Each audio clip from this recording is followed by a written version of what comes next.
निम्नलिखित में से कौन कौन एपी है? यदि कोई एपी है तो इसका सारवंतर ज्ञात कीजिए और इनके 3 और पद लिखिए। इसके बारे में बताए थे कि एपी जिसका होगा उसी का आगे बढ़ाना है। ठीक है, एपी निकालने के बारे में बताए भी थे। इसको में क्या करेंगे, सबसे पहले जो स्टार्टिंग होता है उसको प्रथम पद A1 कहते हैं। इसकी इसी का पार्ट होता है, क्योंकि देखो एपी तभी होता है जब उसमें एक निश्चित संख्या जोड़ के घटा के जैसे भी बढ़ती हो। तो उस हिसाब से ये पार्ट 1 ये प्रथम पद A1 हो सकता है, तो इसी से बना A2 हो सकता है, A3 हो सकता है, A4 हो सकता है। ठीक है, तो इसका प्रथम पद क्या लिख सकते हैं? प्रथम पद A1 बराबर 3 और इसमें सार्व अंतर D ज्ञात करना होता है कि आखिर कितना जोड़ जोड़ के या घटा के बढ़ा है। तो उसको निकालने के लिए हम लिखेंगे सार्व अंतर D बराबर कोई अता पता नहीं। तो इसीलिए सार्व अंतर D बराबर हम कह सकते हैं कि नहीं कि इसके अगले पद A2 में से A1 को घटा दें, कह सकते हैं ना। तो इसका A2 क्या दिया हुआ है? A2 दिया हुआ है 3 प्लस √2, घटावे तो घटाओ A1, तो A1 क्या दिया हुआ है? 3। ठीक है, और इसमें क्या करेंगे अब घटाने के लिए? देखो क्या करना पड़ेगा, ये 3 कुछ नहीं तो प्लस में है कि नहीं, और ये माइनस में है, तो ये +3 -3 कैंसिल कर दो। अब कुछ नहीं बचेगा तो √2 बचेगा यहाँ पे, क्योंकि +3 में से -3 घट गया 0 और √2 बचा।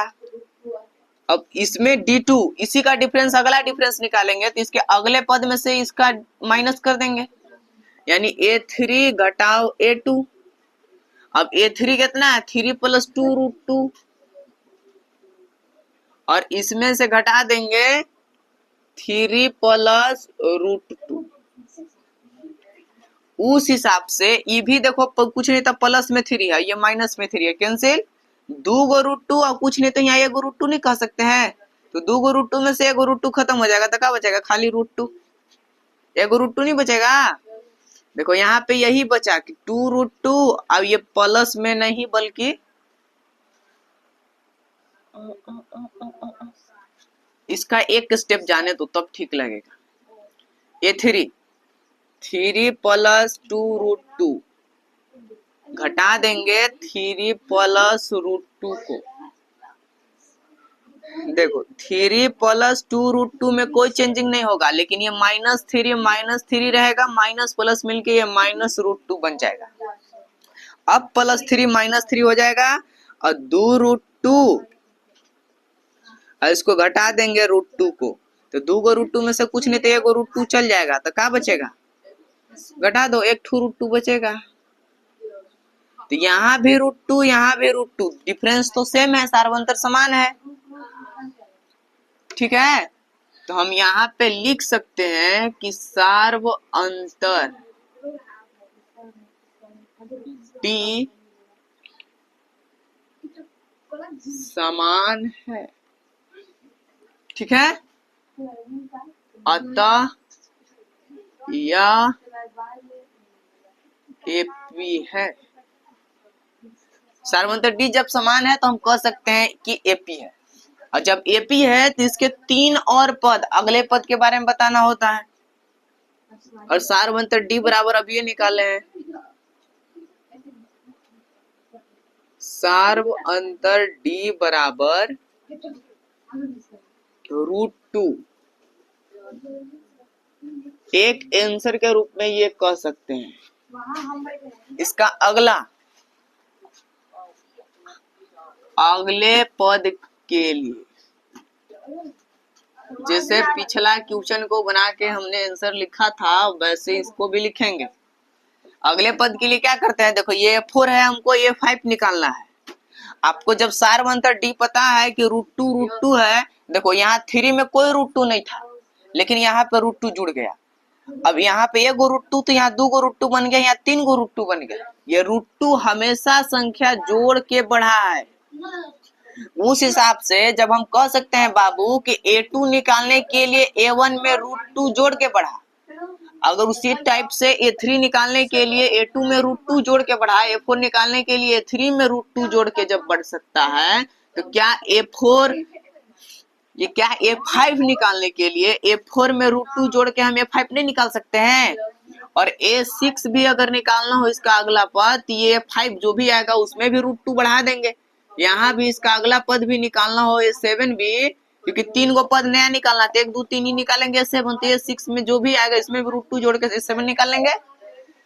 क्या करते हैं, आ जाओ अगले पद A5 बराबर, क्योंकि A4 तक दिया था, तो A5 के लिए A4 जो दिया था इसमें प्लस D को जोड़ देंगे, ये D को।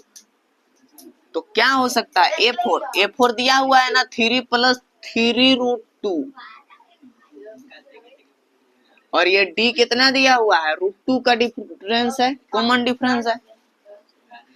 अब देखो 3 है तो 3 रहने दो, लेकिन ये 3 गो √2, अब ये एक और √2 मिल जाएगा तो क्या गो बन जाएगा, क्या गो √2 बन जाएगा, 3 गो, अब 1 ठो 4 ठो, 3√2 + √2 4√2 कर देंगे। इसके बाद ये 5 देखो निकल गया, A6 निकालना हो तो A5 में क्या करते हैं, अब कि इस A5 में D को जोड़ देंगे, सेम में जैसे बनाते थे तो बना ही लीजिएगा, 3 + 4√2, और इसमें डिफरेंस D √2 है, इसको लिख लीजिए 3 + 4√2, और ये 1√2 तो 5√2 बन जाएगा।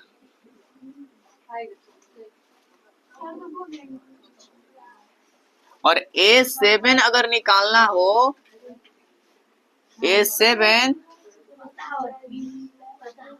तो A7 के लिए भी क्या करेंगे, A6 जो आया इसमें भी डिफरेंस D को जोड़ देंगे, करेंगे। तकलीफ हो रहा है ना, नहीं हो रहा है, 3 + 5√2 है ये A6 वाला, इसको में √2 जोड़ के बढ़ा दो, कुछ नहीं करते हैं, 3 5 को √2 है तो यहाँ आपकी 6 को √2 बन जाएगा, देख रहा है, यहाँ पहले √2 नहीं था तो √2 एक ठो हुआ, फिर 2 ठो 3 ठो, तो अगला बार 4 ठो 5 ठो 6 ठो √2 एकदम हमेशा जाते जाएगा, ठीक है। 5√2 6√2, और यहाँ 5 6 और 1 4, तो अगला पद डायरेक्ट लिख लो, 3 और पद, 3 और पद कौन सा है, A5 वाला, A6 वाला, A7 वाला लिख दो। A5 वाला का 3 + 4√2, 3 + 5√2, 3 + 6√2, ये आंसर के काम कर। A2 A3 A4 ऐसा करके ये बढ़ रहा है, अगर में निश्चित दिख रहा है ना बाबू कि अगर में पहले A था, अगर में 2 ठो A हो गया, यानी 1 ठो A जोड़ा हुआ होगा कि नहीं, 3 ठो A हुआ तो 1 ठो जोड़ ले होगा, ये जोड़ ले होगा, ऐसा लग रहा है, ठीक है। सबसे पहले इसको तरीका से निकालेंगे, प्रथम पद, अगर ये A1 हो सकता है, A2 हो सकता है, A3 हो सकता है, A4 हो सकता है कि नहीं, A है तो ज्यादा घबराइएगा नहीं, ये 4A जोड़ के है, लेकिन ये 4 हम इसका पार्ट थर्ड 4 बना रहे हैं। प्रथम पद A1 बराबर क्या है, A है, और इसका अगर सार्व अंतर D निकालेंगे बाबू,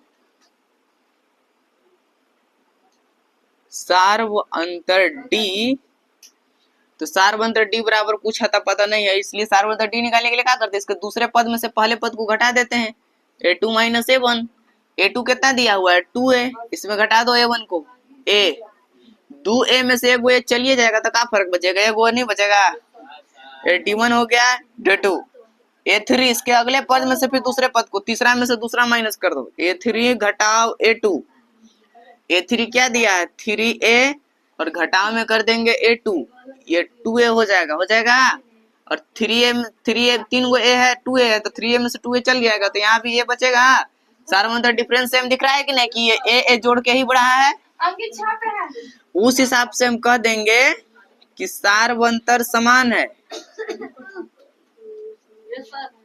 सार्व अंतर समान है, अतः यह AP है, और जब AP होता है बाबू तो क्या करते हैं, पहले तो लिख लिए लो ठीक से कि सार्व अंतर D बराबर A आया है, ये एक आंसर। इसके अगले पद के लिए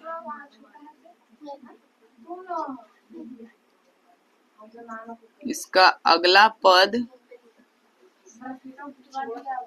A4 तक दिया है, A5 हमको निकालना है कि नहीं। देखिएगा सब में जो भी आगे बढ़ा है A जोड़ने पे बढ़ा है, तो अगर A5 बनाना है तो A4 में A जोड़ दो, A5 नहीं बन जाएगा। तो वैसे ही कर देंगे, लिख देंगे A5 बराबर A4 अब प्लस डिफरेंस D। A4 है 4A 4A और D है ओनली 4A, तो ये बन जाएगा 4A और 1A 5 है, 5 है। अगला है 6 A6, तो अगला A6 निकालना हो तो A5 में भी ये जोड़ लेंगे, मतलब कि डिफरेंस को जोड़ लेंगे।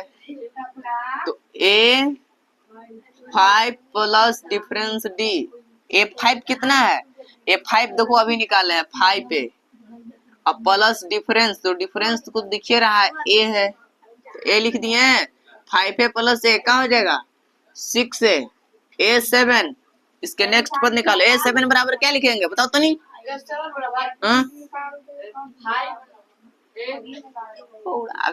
ऐसे बनाएंगे बाबू, A6 प्लस डिफरेंस D। अब A6, तो A6 कितना निकाले हैं 6A, और इसमें डिफरेंस D कितना है ये, क्या हो जाएगा 6A प्लस A कितना है 7A। तो देख लो अगला पद 5A 6A 7A 7A निकल गया, यही तीनों को कह देंगे आंसर कि 3 और पद।